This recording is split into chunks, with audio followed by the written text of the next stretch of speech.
terreno fértil, onde as palavras do Evangelho de Jesus possam brotar, ainda com plantas tenras, muito ainda fragilizadas, e qualquer ventania, que são as dificuldades que a gente enfrenta na vida física, não venha fazer com que as plantas desabem.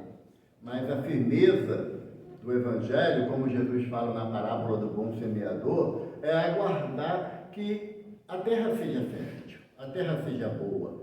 E essa terra boa não está fora de mim, ela tem que estar dentro de mim. É um tratamento diário da aplicação que o Evangelho nos propõe para que essa terra do meu coração, pedregoso, cheio de espinho, a semente à beira do caminho que as aves recolhem, como diz a parábola, se transforme em terra fértil, para que ela germine, né? E como fala Jesus na parábola, que ela dê 1 por 100, 1 por 60 e 1 por 30. Então, o nosso desejo é de promulgar a palavra de Jesus, os exemplos do Mestre, e provocar uma reflexão sobre cada um de nós. Eu queria corrigir o meu irmão Paulo. Você falou que eu era palestrante. Minha marido me chamou, não pôde vir. Era Divaldo Franco, né? Aí veio Evaldo Franco, mas quase igual. Quase igual. A diferença é que eu sou mais bonito que o Divaldo, mais coisa que segue. Porque o palestrante, eu costumo dizer que o palestrante é aquele que consegue elevar a gente nas palavras, né, com tanta emoção que quando termina, parece até o programa do Jô, né, recém-desencarnado, e fala, quando a gente escuta a palestra do Divaldo, de Haroldo, né, do Raul Teixeira. Então são o Arthur Valadares, quem não conhece, vale a pena pesquisar, que esse jovem traz tantos ensinamentos num espaço curto de tempo, e o Arthur, ele fala muito sobre as obras de Emmanuel. E ouvindo um estudo dele sobre um livro, Palavras de Vida Eterna, que é de autoria de Emmanuel, né, onde Emmanuel comenta várias passagens do Evangelho, naquilo que no meio espírita convencionou-se chamar de Pentateuco Emmanuelino, que é pão nosso, vinha de luz, ceifa de luz, palavra de vida eterna e caminho, verdade e vida. São 5 livros onde Emmanuel busca interpretar os versículos do Evangelho de Jesus de uma forma. Pão nosso, eu costumo dizer que o livro, a tradução mais correta seria pão nosso. Se tu lê o texto, leva uma cacetada, porque você percebe que você está muito distante de quê? Não de absorver os ensinos, não, mas da prática, da exteriorização daquilo que a doutrina nos propõe. Aprendemos ao longo dos estudos que nos é pactado dentro da doutrina, que nenhum de nós que aqui estamos com matéria e sem matéria, vocês sabem que tem espírito sem matéria aqui, né? É que às vezes eu falo isso e as pessoas arregalam o olho. Tá? E quando eu pergunto assim, você já viu um espírito? Não, muito prazer. Foi um espírito encarnado. Agora você já viu, não é? A gente tem dificuldade dessa interpretação da nossa condição de espírito. Tanto que a gente fala assim, não, quando eu morrer o meu espírito, primeiro que eu não vou morrer, quem vai morrer é o meu corpo. E eu não vou a lugar nenhum, eu estarei em algum lugar. Eu não tenho um espírito, eu sou um espírito. E essa nomenclatura, muitas das vezes, é difícil a gente absorver, compreender. Porque quando a gente fala de espírito, coloca sempre na terceira pessoa. E não, é a primeira pessoa sim. Eu sou um espírito, momentaneamente, espero que demore muito no corpo físico, como tem aqui inúmeros espíritos já distanciados da oportunidade física, e é aqueles que chegam, né, não gostam muito do lugar que vem, começam a gritar. É aqueles espíritos ainda que não compreenderam a finalidade da reencarnação. Mas todos nós estamos em processo contínuo de aprendizagem e de crescimento.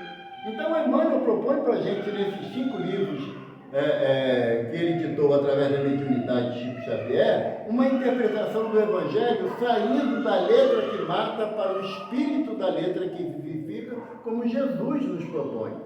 E como a Maria não tinha nada para fazer, ela me chamou para a gente conversar hoje sobre uma página que eu tinha assistido uma palestra sobre ela, que está lá no capítulo 139 do livro Palavra de Vida Eterna, e o título da palavra é Religião Pura. Se baseia na citação da carta de Tiago, onde ele está anotado no capítulo 1, versículo 27. A religião pura e imaculada para com Deus, o Pai, é visitar os órfãos e as viúvas nas suas tribulações e guardar-se da corrupção do mundo.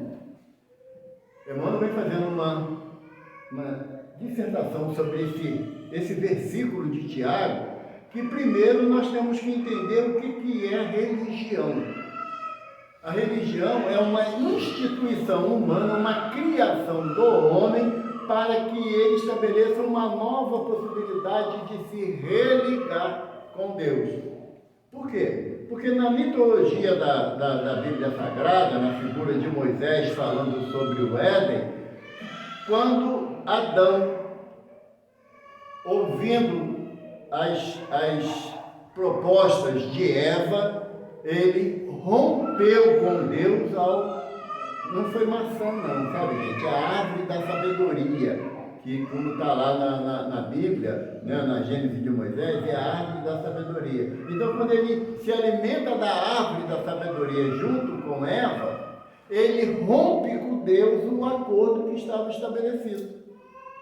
Por quê? Porque quando Deus, repito, na simbologia de Moisés, cria o homem, no capítulo 1 da Gênesis, se eu não me engano, no versículo 26 ou 27, está anotado assim: façamos o homem à nossa imagem e à nossa semelhança.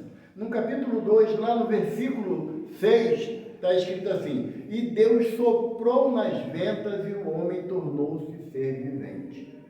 São dois momentos bem distanciados dentro da própria Gênesis, que a gente não vai aqui entrar no mérito de tempo, de cronologia, que não é o objetivo da nossa conversa. Mas quando Deus nos cria, soprando em nossas ventas, né, que seria o Espírito, a palavra em hebraico para Espírito é ruach, que é a mesma coisa que vento.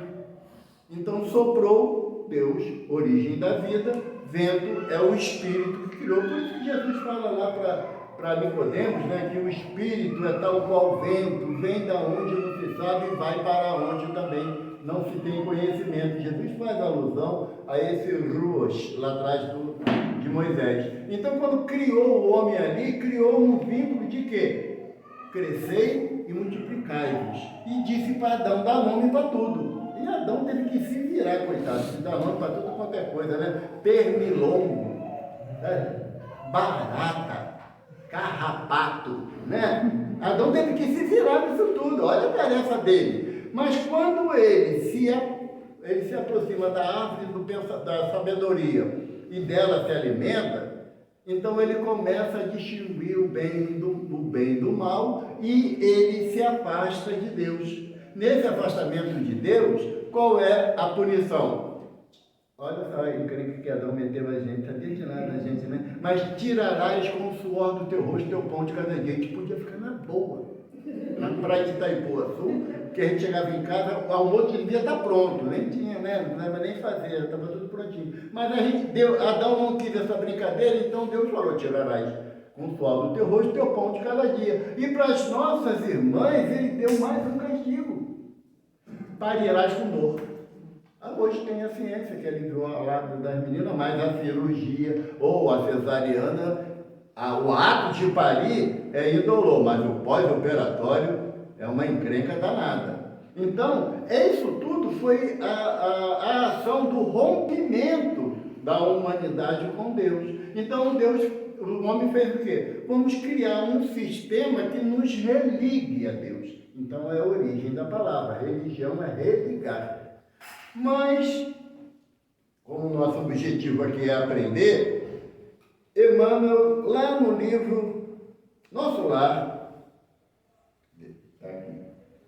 no livro Nosso Lar. Quem não leu, eu proponho que faça a leitura dessa obra, que explica muitas ocorrências que André Luiz relata e que, se a gente não tomar conta, a gente vai viver ao vivo e a cores aquilo que André Luiz relata. E só uma observação: aquilo que André Luiz relata, e quem viu o filme, viu aquelas cenas, ali é parque de diversão.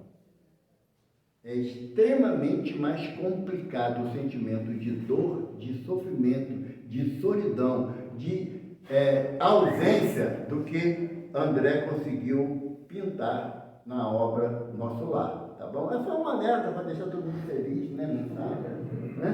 Mas aqui no final da introdução do livro Nosso Lar, Emmanuel faz no último parágrafo, ele fala assim: guarde a experiência de André no livro da alma. Ele diz bem alto que não basta a criatura apegar-se à existência humana, mas precisa saber aproveitá-la dignamente. E os passos do cristão, eu acho que é para a gente, em qualquer escola religiosa, devem dirigir-se verdadeiramente ao Cristo. E que em nosso campo doutrinário, precisamos em verdade do espiritismo e do espiritualismo, mas muito mais de espiritualidade. E essa afirmação de Emmanuel fala o quê?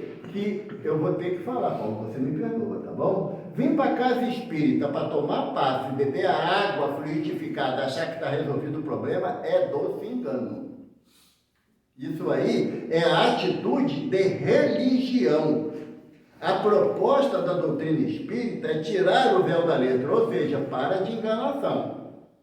Porque senão a gente vai começar a achar que é assim: eu preciso de atendimento fraterno, chego aqui, conto as minhas dificuldades, vou embora e quem ouviu que se assuma o compromisso. Fazemos isso na nossa Igreja Católica, que nós respeitamos muito, com a situação da confissão. A doutrina espírita não tem confissão nem confessionário, mas tem atendimento fraterno que não tem o mesmo objetivo. Porque ninguém tem autoridade para aliviar a dor de consciência de ninguém.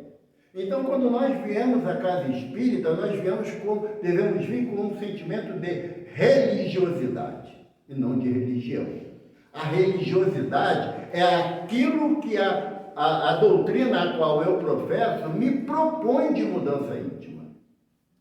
Porque eu gosto de lembrar, meu pai já está no plano espiritual há muito tempo, e quando eu falo essas coisas eu sei que ele não se importa mais. Mas meu pai tinha um hábito de falar assim, e ainda hoje ouvimos essa expressão: síndrome de Gabriela, nasci assim, cresci assim, vou morrer assim, e vai para um umbral assim.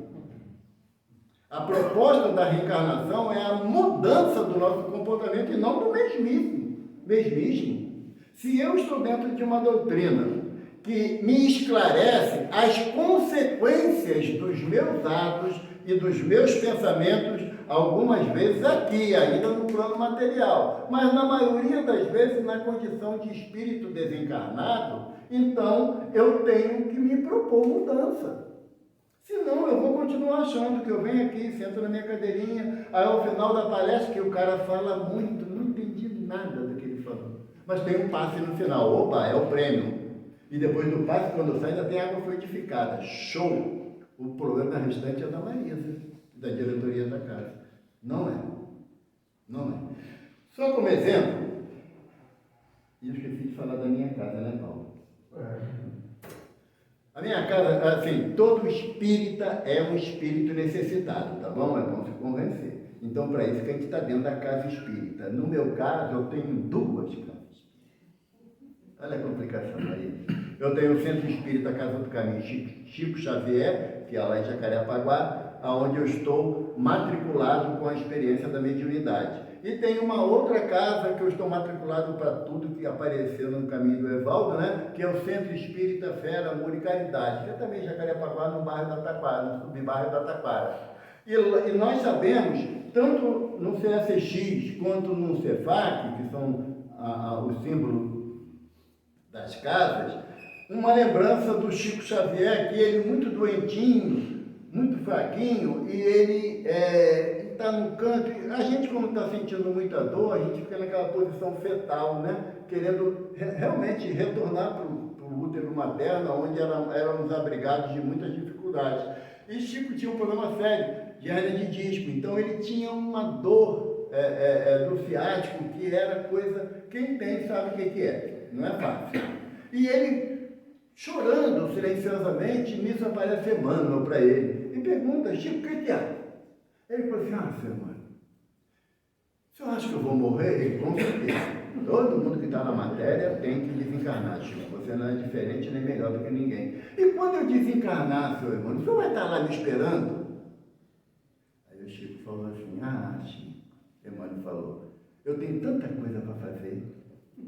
Eu não sei se vai dar para te esperar, não. Mas quando você se perceber desencarnado, procura uma casa espírita, porque tem sempre equipe de plantão espiritual para acolher espíritos recém-desencarnados.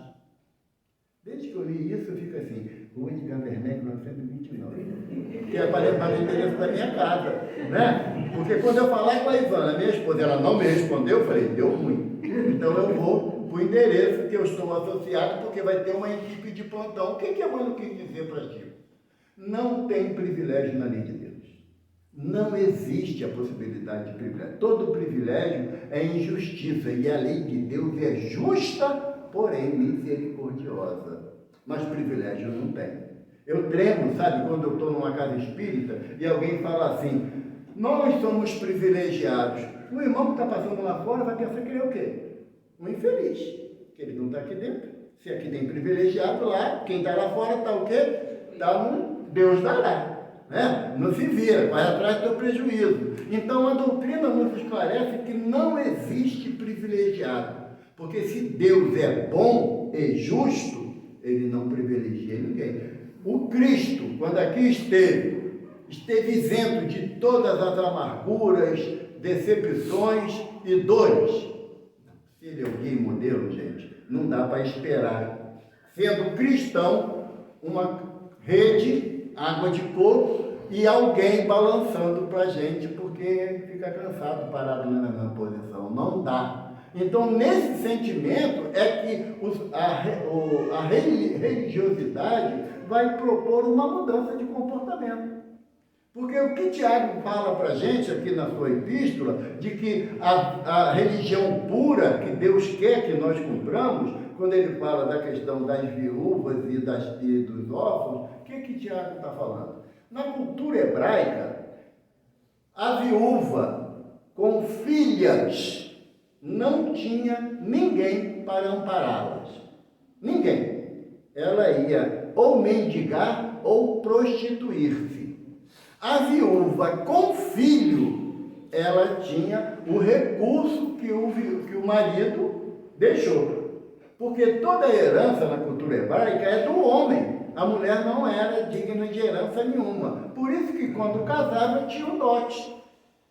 Porque o dote representava a garantia da mulher, que se o homem a despedisse ou se divorciasse dela, esse dote poderia mantê-la por um período, ou que ajudasse que ela retornasse para a casa dos pais, que era obrigada a aceitá-la.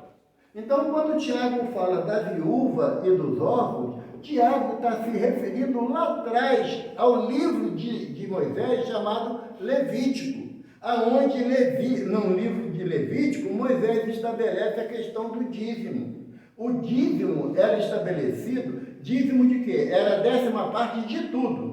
Da colheita, dos animais, de tudo que você tivesse, todos os bens que você angariasse. E esse dízimo tinha 2 finalidades anotadas lá em Levítico. Uma era a manutenção da casa do Senhor, e a outra, manter as viúvas e os órfãos. A finalidade do dízimo é essa. Não estamos aqui querendo entrar no mérito das atitudes de nossos irmãos cristãos de outras denominações. Não tem essa responsabilidade. Mas como também a casa espírita não tem dízimo, é uma tristeza, né, Maria? Está conseguindo dinheirinho. É uma tristeza. E cada um chega aqui, até ali fora vem feliz da vida. Eu chego aqui e bota 2 escorpião no bolso. Sabe? Você pode ver, o espírita não anda com a mão no bolso, anda com a mão aqui atrás. Para nem dar chance de pedir nada, né? E eu lembro do Divaldo, numa reunião lá na Mansão do Caminho, há uns 30 anos atrás. O Divaldo estava com a ideia de construir uma padaria na Mansão do Caminho. Eu nunca tive a felicidade de ir lá, mas é muito grande. São 42 prédios que existem na área da Mansão do Caminho. 42 prédios. Ele atende diariamente cerca de 3.000 pessoas lá. Então é uma coisa extremamente avantajada. E Divaldo sentiu a necessidade de fazer uma padaria, tanto para produzir o pão para o asilo e orfanato que é mantido pela mansão, como também de possibilidade de formação profissional, né? Do jovem se capacitar para o emprego. E Divaldo, numa assembleia com mais de 500 pessoas, Divaldo falou assim: precisamos construir uma padaria. É igual a Marisa, quando a Marisa falou assim: tem que pagar o IPTU. Aí o Divaldo falou assim: mas já temos o dinheiro. Todo mundo bateu palma. Ele está no bolso de vocês. Quando vir para cá, a gente começa a construir. E Divaldo, eu acho que ele profetizou. Toda casa espírita é uma encrenca, né? Para pagar uma conta, sabe? Fala assim: está gastando muito de luz, dá para diminuir. Não, botar uma penumbra aqui, né? Que fica, até a espiritualidade vai gostar, vai nada, é cascata, é para pão duro mesmo. Então, a visão do dízimo era a manutenção do templo e das viúvas e dos órfãos. Então, por isso que Tiago coloca que a religião pura é quem se preocupa com o necessitado numa extensão maior. Não é necessário nós virmos para a casa espírita? Sempre. Porque aqui é o nosso refúgio. É onde a gente sabe que se sentar nessa cadeira e fica relembrando as dificuldades que estamos enfrentando, mesmo que de forma sutil, sentimos aquela mão amiga bater no ombro e falar assim: isso passa. A gente sabe disso, mas não basta. Não é só o fato de eu vir aqui assistir a palestra, tomar o passe, água fluidificada, as casas que têm mesa mediúnica, passar pela mesa de desobsessão, não basta. O que precisa é um movimento interno de modificação, de transformação, de olhar para o meu semelhante, que às vezes a pessoa chega aqui rindo, mas as chagas são íntimas e ela não consegue aflorar essa chaga. É você chegar aqui, você abraçar um ao outro com a sinceridade de demonstrar que está preocupado com o outro. Sim. Se chegar agora aqui, tem algum irmão que nos visita hoje? Não. Não. Como? Que vem a primeira vez aqui? Eu sou eu. Você? Eu vou te dar um abraço. Tá bom? Nós temos a preocupação de receber aquele que nos visita. Como o irmão chegou ali, eu vi a irmã que recebeu ele ali e desejou a ele uma boa estada. Nós temos essa preocupação. Mas se o Paulo chegar aqui triste, será que eu vou observar que ele não está bem e vou oferecer o mesmo carinho para ele? A mesma acolhida para ele? Ah, não, Paulo não precisa, já é casca grossa aqui dentro. Não, é casca grossa, mas dentro ainda tem um coração frágil. Então, essa proposta de Tiago é que eu olhe mais um para o outro. Porque viúvo ou viúva é aquele que se sente sozinho diante de uma separação, um termo mais abrangente. Órfão é aquele que se sente distanciado do acolhimento de um pai e de uma mãe. Não quer dizer que tenha desencarnado, não. Porque muitas das vezes nós, na condição de pai e mãe, nós achamos que o filho deve se virar porque já está grande. Na maioria das vezes, ele ainda precisa de um colo. E eu, se eu tivesse minha mãe na matéria, inúmeras vezes eu correria para a casa dela e deitava no colo dela, não usava a velha falar nada. Só o fato de me acolher naquele colo que me abrigou nessa presente encarnação já era o suficiente para renovar a alegria de enfrentar as dificuldades da vida. O que Tiago nos propõe é sairmos daquela aparente religião onde o espírita quer passar a ideia de que é feliz. Porque dentro do seu orgulho, da sua vaidade, ele quer chorar sozinho. Não tem coragem de dizer que está sofrendo, que está com solidão, que está com depressão. Porque a depressão só dá nos outros. Na gente não. Ah, não, que isso, eu sou espírita. Já era um motivo para você ficar deprimido, porque ser espírita, como diz Jaú Teixeira, não é para quem quer, é para quem aguenta. Porque é barra. Eu não posso reclamar de Deus, porque eu sei que Ele é infinitamente bom e justo. Não posso reclamar de Jesus, porque Ele deu a vida dele por amor de mim. Eu não posso reclamar dos mentores espirituais que nos acolhem, porque apesar das minhas deficiências, eles me amparam a si mesmo. É André Luiz que fala. O amigo é aquele que, mesmo reconhecendo as nossas dificuldades, nos ama a si mesmo. Então eu não posso dizer que eu estou sozinho, a não ser que o meu egoísmo seja de tal monta que ninguém, nenhum espírito de Dr. Bezerra, de Francisco de Assis, nenhum deles consegue me ajudar. Então eu sou tão egoísta que eu digo, se o Dr. Bezerra se materializasse aqui agora e falasse assim, eu vou ajudar vocês, eu ia falar para mim, não, porque eu não preciso. Isso é egoísmo, é orgulho, é vaidade. A proposta da doutrina espírita é você extravasar o teu íntimo. Ou o GECAL não é uma família. Ou o GECAL é cada um por si. Eu duvido que seja.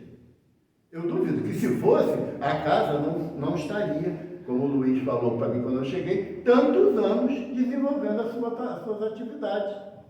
E a casa só se torna isso que hoje a gente vê no GECAL, quando eu abro o meu coração, dando condição que o outro também se abra comigo. Isso é religião pura que Jesus espera de cada um de nós. Porque o mestre fala assim para a gente,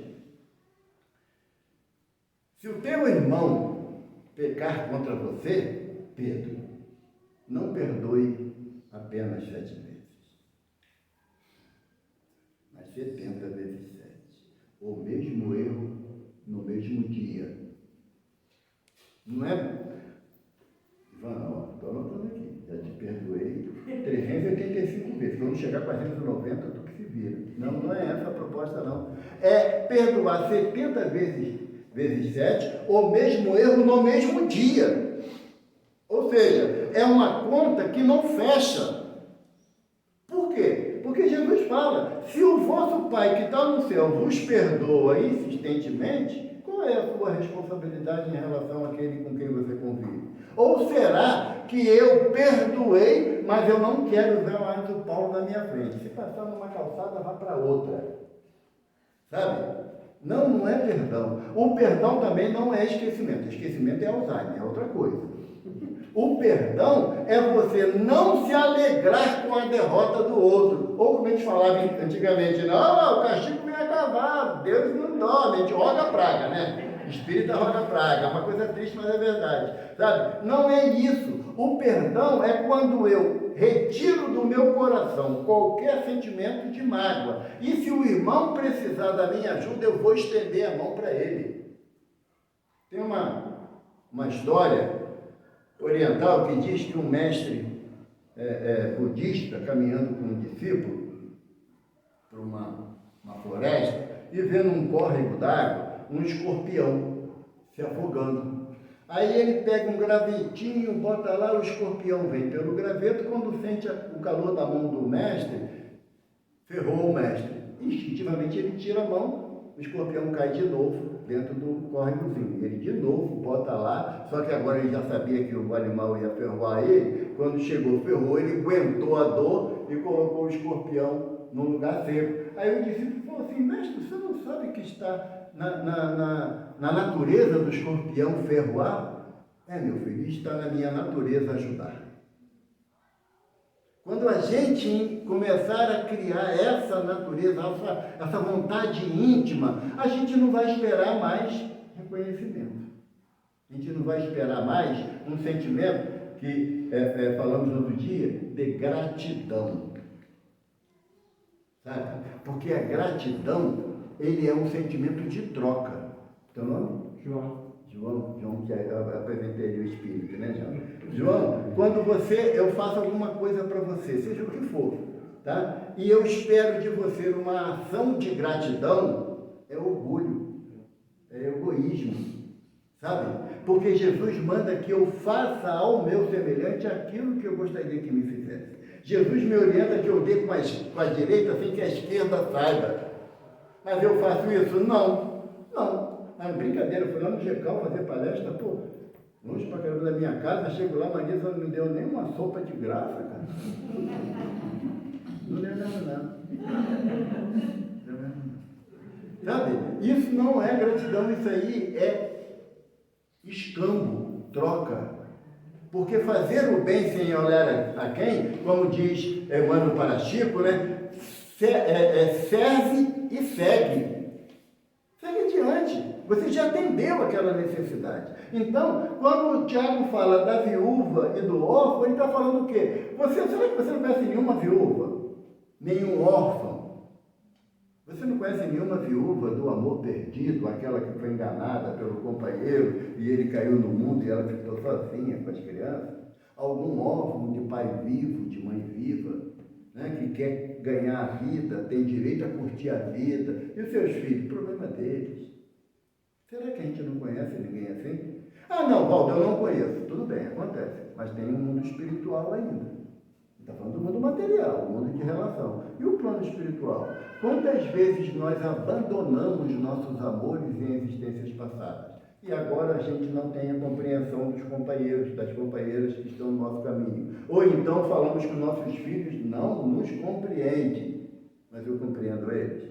A proposta de Tiago é a religião pura, é aquela que traz o sentimento de religiosidade. E o que quer dizer igreja? Lá no original grego, quando Paulo começou a sua trajetória de divulgação do Evangelho, que a palavra era iglesia, comunidade, grupo. Se nós queremos ser uma iglesia, como Paulo nos orienta, uma igreja, temos que ser uma comunidade mais interessada um pelo outro. E não esperar que quando alguém entre numa dificuldade qualquer, eu venha com aquela frase de chavão. É lei de causa e efeito, meu amigo, tem que suportar. Porque não é comigo, não é a minha esposa que está ardendo, é do outro. Emmanuel tem uma página que diz que, diante do sofrimento do teu vizinho, não esqueça que a dor sabe atravessar a rua. Aí quando ela bate na minha porta, aí eu entro em pânico, eu quero gritar, me desesperar, porque eu tenho que ser ajudado pela espiritualidade do GECAL. Mas será que eu me ofereço também para ser um elemento de ajuda da espiritualidade do GECAL? Como o Emmanuel fala, né, na página de André Luiz, na introdução do livro Nosso Lar, será que eu já cultivo a espiritualidade dentro de mim ou eu estou só com o sentimento de espiritismo? Leon Denis, no livro O Problema do Ser e do Destino, ele diz que a doutrina espírita ela é santificada, ou seja, ela é de cunho elevado. Agora, o espiritismo será o que nós fizermos dele. Porque se eu só sou espírita dentro da casa espírita, o meu tempo de relação com a doutrina é muito pequeno. Porque eu tenho o meu trabalho, tenho meus compromissos, eu tenho minha família, tá? Eu tenho o trânsito que eu tenho que enfrentar todo dia. E se as minhas atitudes, eu estou falando do Evaldo, de coração, se as minhas atitudes no meu dia a dia não traduzem as minhas palavras, eu ainda não sou adepto da religião pura como o Tiago me propõe.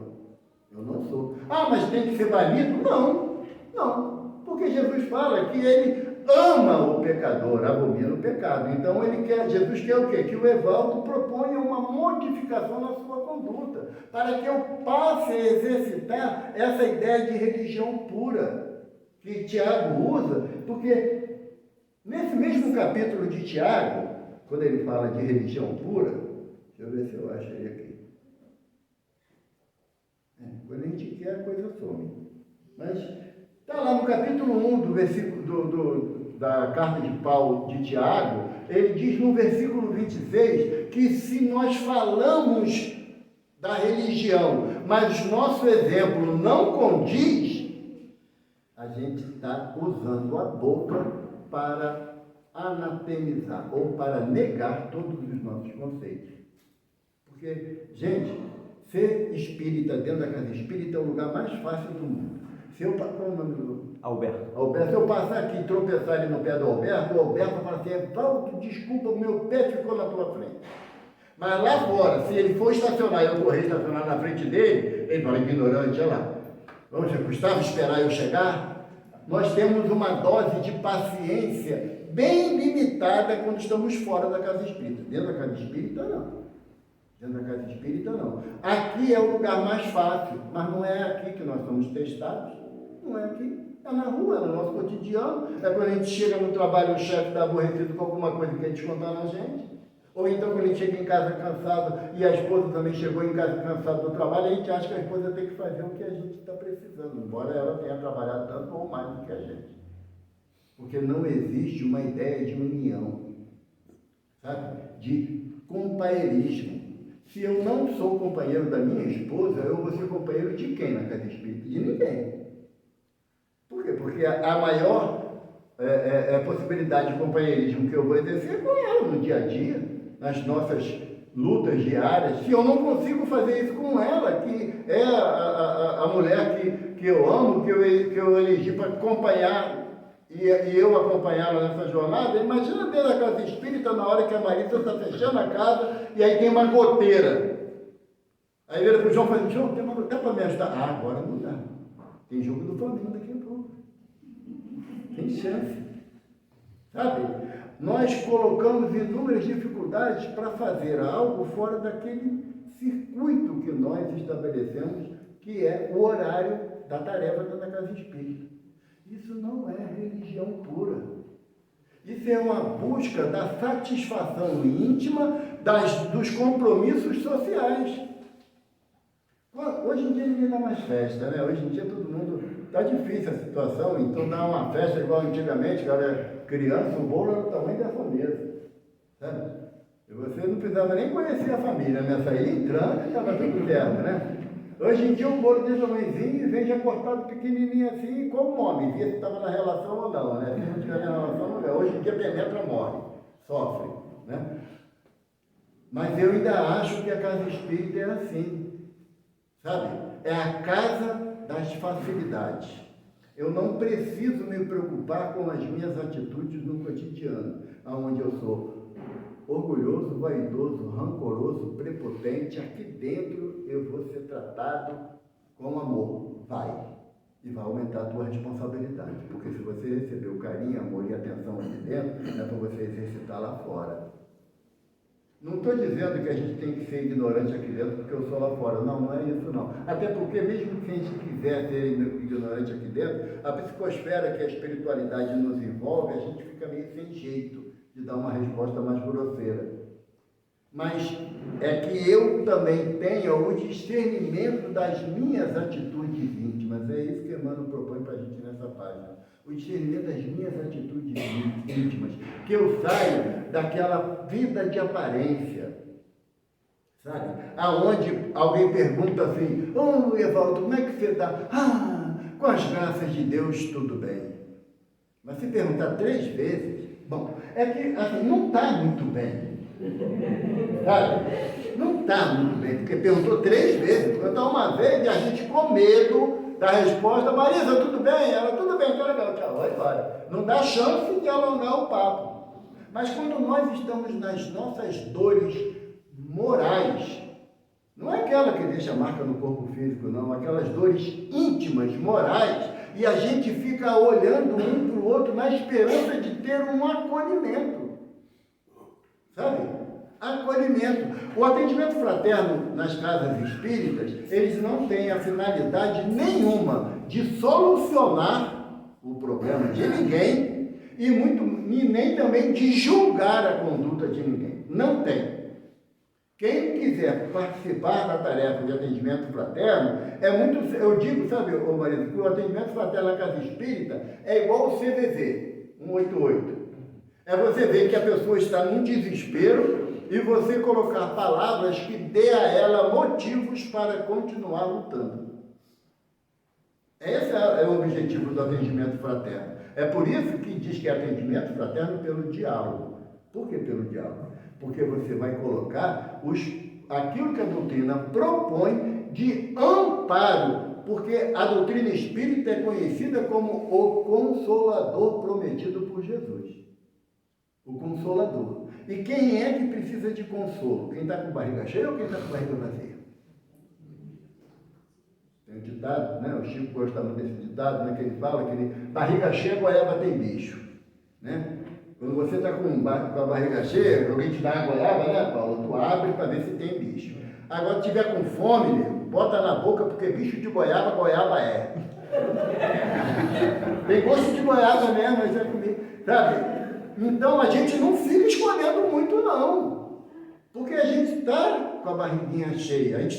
As dificuldades que a gente enfrenta são de pequena monta, sabe? Que tá começando o mês, né?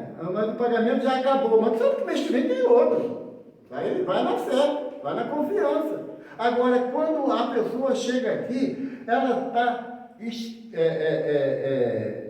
externamente legal, está legal, mas ela no íntimo é viúva ou é órfã, está necessitando de um amparo, de um acolhimento e não de julgamento. Tem um fato que o Haroldo Dutra Dias conta numa palestra dele. O Haroldo participa do Centro Espírita Emmanuel, lá em Belo Horizonte, e ele diz que um trabalhador da casa, é um casal que trabalhava na casa há mais de 20 anos, a esposa, depois de 42 anos de casada, sofreu uma dificuldade orgânica e desencarnou. E o esposo, evidentemente, muito entristecido, muito apático por aquele distanciamento temporário. E no velório do corpo da esposa, é velório do corpo da pessoa, não é o velório da pessoa não, hein, gente? Não é do teu avô, e o vovô morreu, foi enterrado lá em Maricá, coitado, né? Que foi enterrado lá o corpo dele, o vovô não morreu, tá bom, Maria?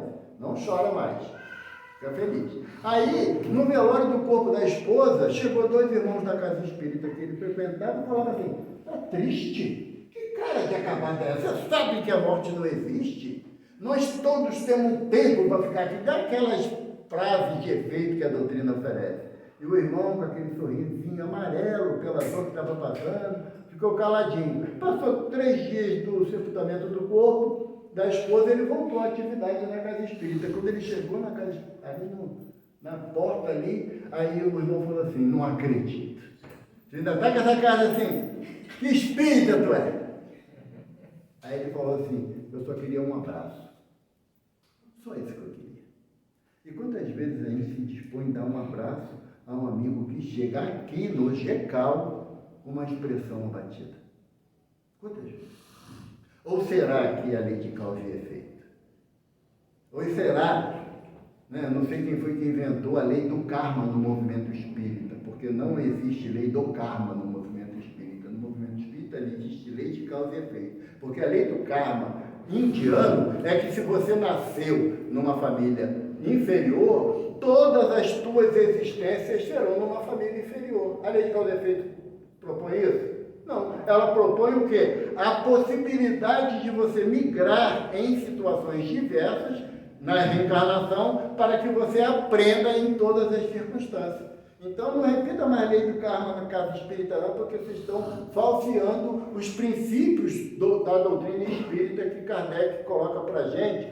Tem um livrinho chamado Que é o Espiritismo, quando puder ler, tá? Quando puder ler, que ali tem os conceitos primários da doutrina espírita, os principais conceitos da doutrina espírita. Então, quando o irmão chega na casa, ele chega querendo o amparo, o afago, porque ele está na condição da viúva, do órfão.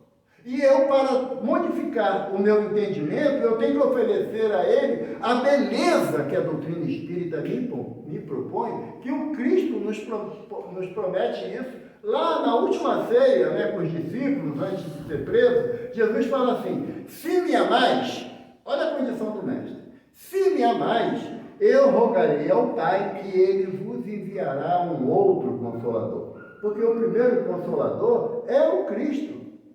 Ele é o Consolador, é o consolo para um momento de sofrimento extremo que a gente está vivendo. Porque ele representa a vontade de Deus na nossa vida.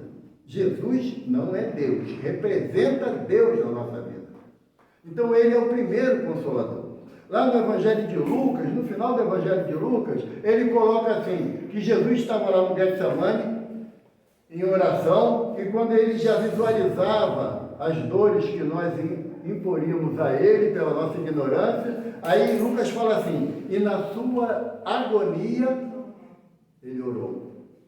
E eu, na minha agonia, eu me desespero, eu blasfemo, eu grito contra Deus. Uma vez, passando por uma dificuldade, mentalmente, eu pensei assim, sabe? Falei, o que eu fiz para merecer isso? Tem hora que você escutar espírito, não é uma boa, sabe? Porque aí o meu mentor falou assim, quer mesmo saber? Eu falei, não, porque não vinha coisa boa mesmo. Então, naquele momento que eu estou numa grande dificuldade, seja ela de ordem moral, espiritual ou material, o ensinamento do Cristo é eu orar a Deus. Como Jesus fala, Pai, se possível, afasta de mim esse cálice. Olha o ensinamento que Jesus nos dá, nós temos o direito de pedir a Deus que afaste de mim aquela prova que a gente está vendo que vai ser de grande monta. Mas Jesus vem com a obediência. Mas para isso eu vim. E nós também sabemos que Deus não coloca fardos pesados de ombros frágeis. Se eu enfrento uma dificuldade que em muitos momentos para mim é algo insuportável, eu não posso entender assim, porque Deus é amor. Jesus fala que o Pai não coloca fardos pesados de ombros frágeis. Então Jesus fala, para isso eu vim. Aí ele nos ensina a resignação, que é outro momento difícil para nós, que se cumpra a vossa vontade e não a minha. Quantas vezes o Evaldo já falou isso diante de uma provação difícil? Então, esse sentimento de religião pura que Tiago nos propõe é eu abrir meu coração para que o Evangelho penetre aqui, no meu coração. Não é que fique só na boca, não, daqui para fora, não. Eu gosto de falar sempre isso, que quando a gente está falando, no meu caso em particular, né, a gente está falando, quem é o primeiro a ouvir? Eu. Porque a boca está pertinho da orelha. Sabe? Então, eu não estou ensinando nada a ninguém, eu estou me propondo a minha modificação do meu entendimento, do meu comportamento, para que eu seja justo no falar e no agir, como o Tiago fala para a gente em outro momento nesse capítulo. Justo no falar e no agir, porque se a minha boca não representa as minhas ações, a minha doutrina é vã, a minha palavra não serve. Então essa religião pura é a gente sair de uma coisa que é muito difícil, o tal da zona de conforto. Sabe?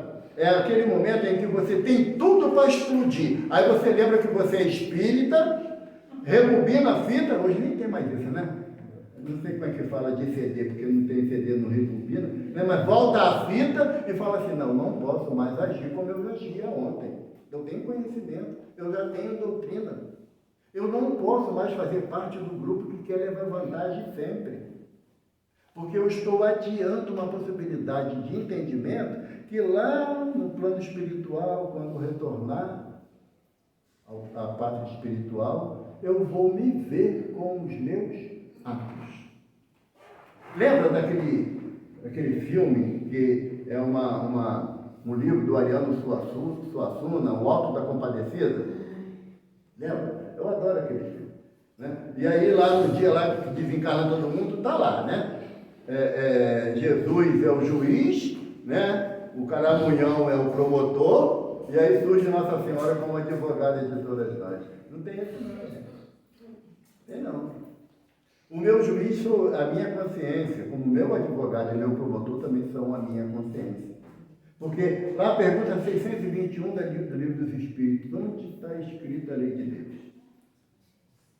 A gente sabe, né? A resposta é uma agonia, né? Porque depois não dá para reclamar, porque eu já sei, a lei de Deus está no meu íntimo, ninguém precisa dizer para mim que é uma brincadeira que eu gosto de fazer. Tem um ditado que fala assim, achado não é roubado, quem perdeu... mas lá em Deuteronômio está dizendo que se você ficar com um objeto achado, você é ladrão. E aí? A lei humana, o Código Penal brasileiro, diz que tem furto de coisa achada. Então, aí depois que eu tomei conhecimento disso, eu nunca mais quis achar nada. Ainda peço a Deus para não aparecer na minha frente. Sabe? Porque lá em Deuteronômio, Moisés fala assim: caso ache um jumento que você não sabe a quem pertença, amarre-o na porta do templo, porque o dono lá irá buscar. Se levar para a sua casa o jumento, você é ladrão. Aí encrencou a vida de todo mundo, né? Porque agora não tem mais a história de perder o relaxado, quem achava que não é roubado, quem perdeu é relaxado, não tem mais isso. São coisas mínimas do dia a dia que a gente às vezes não observa o que a Bíblia diz. Porque eu sei, aqui tem um estudo da Bíblia, né? Para só ler a Bíblia aqui. Não tem como você conhecer a doutrina espírita sem ler os 4 evangelistas, Atos dos Apóstolos, as cartas dos apóstolos e as cartas de Paulo. Tá? Para compreender o Evangelho, você tem que fazer essa leitura sequencial. Mas para compreender o Evangelho, você tem que estudar o Velho Testamento. Se você não quiser estudar o Velho Testamento porque é chato, ultrapassado, então Jesus não está bem da cabeça não, porque ele falou que não veio destruir a lei, antes da maior entendimento da lei. Que lei que Jesus está falando? Que está lá no Velho Testamento. As 10 leis que Moisés nos trouxe. Então, nós temos que ler a Bíblia. Não tem onde fugir não, gente. Mas o que adianta eu ler a Bíblia se eu não conhecer tradição hebraica? Por quê? Porque a Bíblia, o Velho Testamento, a primeira revelação, ela é recheada de símbolos. Ou será que vocês acham que teve a Arca de Noé, aquela chuva, um bichinho, um casalzinho de cada bichinho? E a gente vai botar a culpa no Noé, né? Porque ele deve ter levado a sogra e o sopro, aí deu tudo que deu na igreja. Não, é simbologia, né? É simbologia a Arca de Noé. Então, se nós não conhecermos um pouquinho da história da humanidade a qual nós fazemos parte, não dá para dizer que é cristão. Porque Emmanuel fala numa mensagem que ser cristão é andar com Cristo. E aí? Quem se habilita a fazer igual Paulo, né? Lutei o bom combate, guardei a fé, já não vivo em mim, o Cristo que em mim vive. Mas é uma sequência de ações, de propostas de mudança.